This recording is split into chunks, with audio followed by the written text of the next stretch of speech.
Hi అండి, welcome back to my channel. ఈరోజు నుంచి మళ్ళీ కొత్తగా ఛానల్ స్టార్ట్ చేస్తున్నాను. మీ అందరి సపోర్టు కావాలి. ఈరోజు 36 సైజ్కి బ్లౌజు బ్యాక్ కట్ చేసుకోవడం చూపిస్తాను. బ్లౌజు పొడవు 15.5, నెక్ డౌను 10.5, షోల్డరు 5.5 తీసుకోవాలి.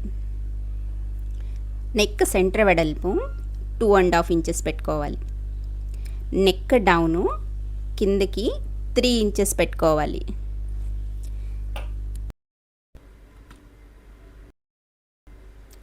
ఆర్మ్ రౌండ్ 6 ఇంచెస్కి మార్క్ చేసుకోవాలి. తర్వాత 36 ఇంచెస్కి డివైడెడ్ బై 4 చేస్తే 9 ఇంచెస్ వస్తుంది. 9 ప్లస్ హాఫ్ ఇంచ్ యాడ్ చేసుకోవాలి బాడీ లూజ్కి హాఫ్ ఇంచ్ యాడ్ చేసిన తర్వాత 1.5 ఇంచు లోపల ఖర్చు కోసం మార్క్ చేసుకుంటాం. నడుము లూజు 32 ఇంచెస్. 32 డివైడెడ్ బై 4 చేస్తే 8 ఇంచెస్ వస్తుంది. ప్లస్ 1 ఇంచు లోపల డాట్ కోసం యాడ్ చేసుకుంటాం. ప్లస్ 1.5 ఇంచు లోపల ఖర్చు కోసం మార్కింగ్ చేసుకోవాలి. మార్క్ చేసిన తర్వాత మొత్తం అన్నీ కూడా మనం లైన్లు గీసుకుంటూ క్రాస్ లేకుండా చూసుకుని లైన్ గీసుకోవాలి.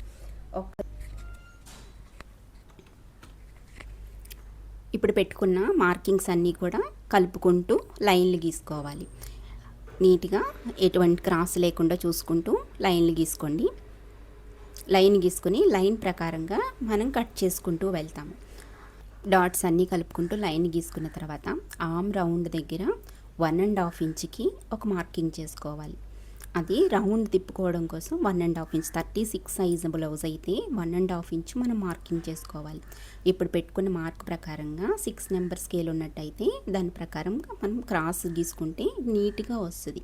ఇప్పుడు 36 బ్లౌజ్ మెజర్మెంట్కి 36కి 8 ఇంచెస్ ఆర్మ్ రౌండ్ వస్తుంది. అది కరెక్ట్గా వచ్చిందో లేదో ఒకసారి చెక్ చేసుకోవాలి. చెక్ చేసుకుని నెక్ రౌండ్ కూడా 6 నెంబర్ స్కేల్తో గీసుకుంటే రౌండ్ అన్నది నీట్గా వస్తుంది. ఇప్పుడు మనం మార్కింగ్ చేసిన ప్రకారంగా కట్ చేసుకుంటూ వెళ్ళాలి.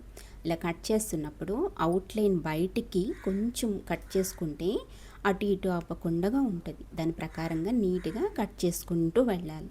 36 మెజర్మెంట్కి బ్యాక్ కట్ చేయడం చెప్పాను కదా. నెక్స్ట్ వీడియోలో ఫ్రంట్ కట్ చేయడం, హ్యాండ్స్ కట్ చేయడం చూపిస్తుంది. కటింగ్ అయిపోయిన తర్వాత మనం పెట్టుకున్న మార్కింగ్ దగ్గరికి ఒక్కొక్క టక్ ఇచ్చుకుంటే ఎక్కడి వరకు డాట్ వేయాలి అన్నది మనకు ఐడియా వస్తుంది. కింద డాట్ వేసుకోవడానికి నడుంలోని సగం ఫోల్డ్ చేసుకుని మార్కింగ్ చేసుకోవాలి. ఇప్పుడు నేను చూపిస్తున్న విధంగా టేప్ పెట్టుకుని దాన్ని హాఫ్కి ఫోల్డ్ చేసి సగం అవుతుంది. ఆ సగంకి ఒక మార్కింగ్ పెట్టుకుని ఒక డాట్ పెట్టుకోండి. పైకి 4 ఇంచెస్కి ఒక డాట్ పెట్టుకుంటే అది బ్యాక్ డాట్ కోసం మార్కింగ్. దాని ప్రకారంగా మనం డాట్ వేసుకోవడం అవుతుంది.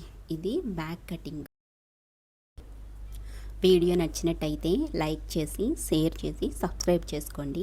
అలాగే మీకు ఏ వీడియోలు కావాలి అన్నది కామెంట్ చేయండి.